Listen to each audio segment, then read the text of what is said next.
próximo viernes arrancan unas jornadas de educación en el Centro Cultural Tomás N. de San Sebastián.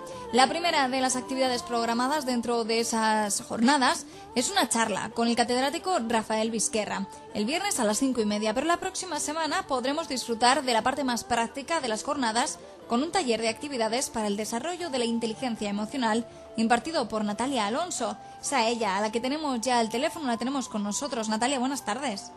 Hola, buenas tardes. Bueno, para empezar, queríamos saber cuál es el objetivo de la organización de estas jornadas de educación. Bueno, la idea de plantear jornadas de educación emocional es favorecer que tanto padres como profesores como personas en general puedan acceder un poco al tema de la inteligencia emocional que en definitiva está en la base de todo lo que trabajamos, ¿no? Y de todo lo que vivimos, que son las emociones. Entonces, bueno, se ha planteado hacer estas jornadas para expandir este conocimiento y ver si resulta útil a más personas en el campo educativo, sobre todo. Pues por ahí vamos a empezar nosotros, por lo más básico. ¿Qué es la inteligencia emocional? Mira, la inteligencia emocional, aunque suena así como algo muy gordo por decir inteligencia y emociones, que parece que son cosas contradictorias, aunque no lo son, es algo muy sencillito, y es el utilizar la información que viene de las emociones de una manera lo más adaptativa posible. Es decir, el ser inteligente con la información que viene de las emociones. Y esta información está en todos nuestros procesos de relación con otras personas, está en nuestra vida diaria, porque todos y cada momento de nuestra vida estamos experimentando emociones. Entonces se trata de coger esa información, atenderla bien, elaborarla y decir, ¿y ahora qué hago con ella? ¿Cómo utilizo esta información para vivir un poco mejor, ¿no? Yo creo que es una tarea un tanto complicada y que muchas veces, en muchas ocasiones, es lo que nos falla a nosotros, que no sabemos coger esas emociones y controlarlas, por así decirlo. ¿Cómo podemos percibir y expresar las emociones de manera adecuada? Bueno, mira, aunque parece algo complicado, en realidad es algo muy sencillito y es algo básico porque está en nuestro código genético. Las personas traemos estas habilidades de base y esto se ve ya en los bebés. Bebés de pocas semanas de vida son capaces de captar las emociones de su madre y son capaces de emitir conductas, aunque no sean voluntarias, que favorecen que se utilicen las emociones de una manera adaptativa. Esto es, el bebé llora no para molestar o para hacer ruido, utiliza esa expresión emocional para transmitir una información y la madre o el padre captan esa información. Dicen, uy, a mi niño le pasa algo, voy a ver si se encuentra incómodo, si tiene hambre, si tiene dolor, y esa información la ven en su rostro. Es decir, nosotros desde bebés estamos preparados para expresar emociones y para captar esa información que nos dan las emociones. Lo que sucede, bueno, y esto se va haciendo más complejo a lo largo de la vida. Lo que sucede es que, bueno, en nuestra sociedad se ha potenciado un poco al revés, ¿no? El ocultar la emoción, el no expresar las cosas que sientes, el ignorar la información que nos dan las emociones. Y por eso nos cuesta a veces.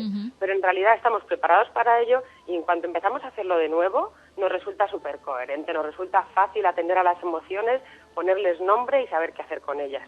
Es decir, que se puede aprender a controlar nuestras emociones, ¿no?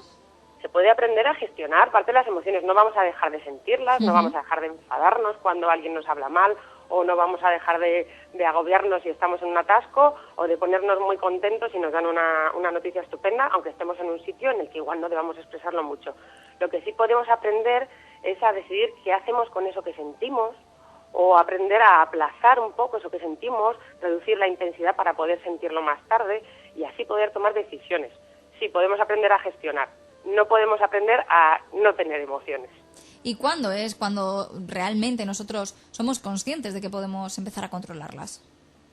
Bueno, los niños desde los 2 o 3 años ya empiezan a darse cuenta de que ellos pueden hacer algo para que ellos con cosas que hacen en su vida influyen sobre cómo los demás se sienten. O sea, desde muy pequeñitos ya estamos poniendo en marcha estas dinámicas de regulación emocional.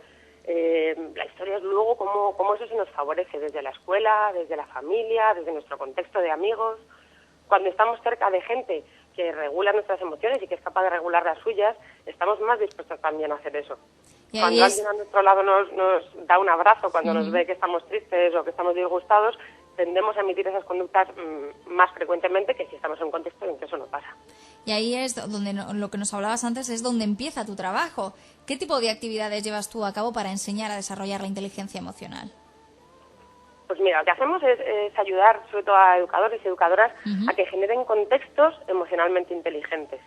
Es decir, que en el entorno haya un espacio para la expresión de las emociones, para ese respeto a las emociones y para la toma de decisiones. Es decir, yo estoy muy enfadado porque me has hecho esto, pero el que te lo exprese no quiere decir que tenga licencia para hacer lo que me dé la gana. No, se admite que siento una emoción, se respeta y se me dan recursos para decidir qué hago con esa emoción.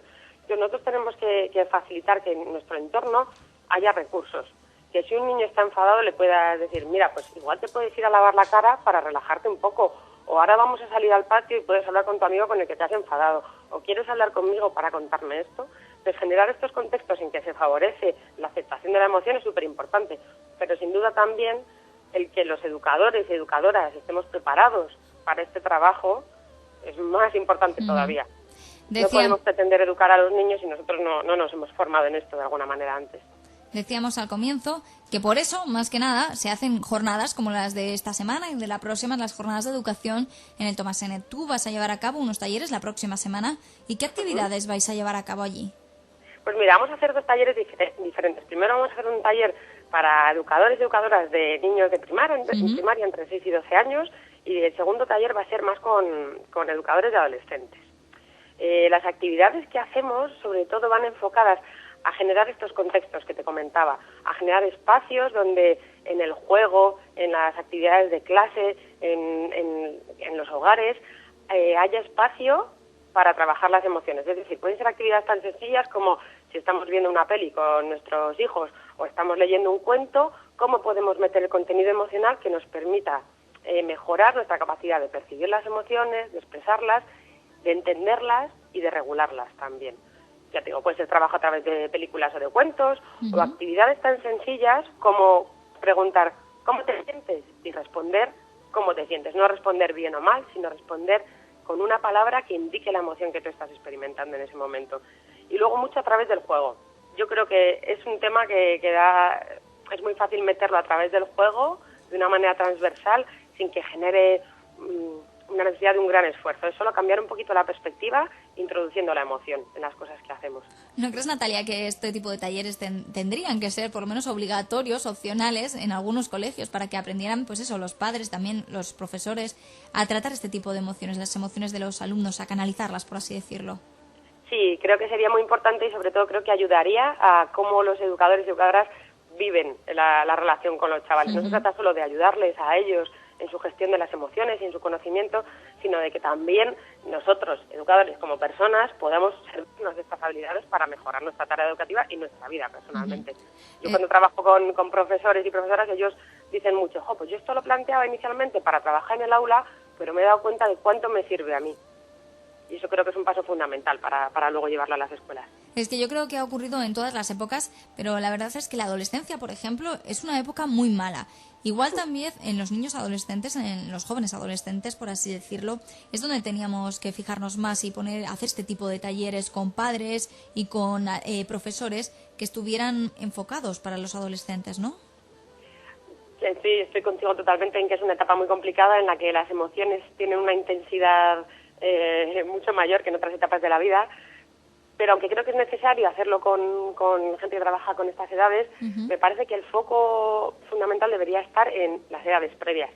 Cuando esto se trabaja desde que son pequeñitos, a la hora de llegar a la adolescencia, aunque no van a dejar de ser adolescentes y estar contra el mundo, en parte, van a ser más capaces de gestionar sus emociones, van a tener estas habilidades más desarrolladas y lo van a hacer de una manera mucho más natural. Entonces yo considero que es fundamental trabajarlo en la adolescencia, pero que idealmente debería trabajarse desde la etapa infantil. Suele decirse además que hay veces en que debemos dejarnos llevar por nuestras emociones. ¿Está bien que de vez en cuando lo hagamos o tú crees que no, que deberíamos controlarnos mucho más? No, yo creo que las emociones son inteligentes y eso es lo que ha hecho que las emociones, o sea, que estén con nosotros todavía. Porque eso, como te comentaba antes, está en nuestro código genético y de hecho a nivel cerebral la parte que procesa las emociones es la más antigua de nuestro cerebro. Esto quiere decir que nos viene desde las cavernas. Si han venido desde las cavernas es porque nos son útiles, es útil la emoción y si algo me enfada es útil que te ponga una cara por la cual tú sepas que eso que me has hecho no me ha gustado, para que en adelante tú no vuelvas a hacerlo o por lo menos adecues tu conducta, ¿no? Entonces, hay que dejar vivir la emoción, hay que saber la utilidad que tienen las emociones y hay que saber cuándo nos están haciendo mal y ahí es donde tenemos que tomar decisiones sobre qué hacemos con ellas. Yo creo que la palabra es esa, saber utilizar las emociones. Danos un consejo general para que todos aquellos los que nos están escuchando, para que sepan canalizar y utilizar sus emociones. Pues creo que hay una palabra fundamental en esto, que es el metamomento. Que es cuando sentimos una emoción, que tenemos que atender a nuestro cuerpo para saber qué emoción estamos sintiendo y qué nos está pasando. En el momento en que la sentimos tenemos que dejar 1 o 2 segundos antes de reaccionar. Y esos 2 segundos, que son el metamomento, van a ser la clave para que yo pueda tomar una decisión sobre qué quiero hacer con esa emoción. Bueno, Natalia, pues yo creo que es un tema interesante, que no se habla de esto todos los días, pero yo creo que si hubiera más talleres, como te decía antes, sobre este tipo de inteligencia emocional, nosotros aprenderíamos muchísimas cosas más y sobre todo, pues eso, a controlar un poquito nuestras emociones. Muchísimas gracias, Natalia, y que los talleres de la próxima semana os salgan muy bien. Gracias a vosotros. Hasta luego. Hasta pronto.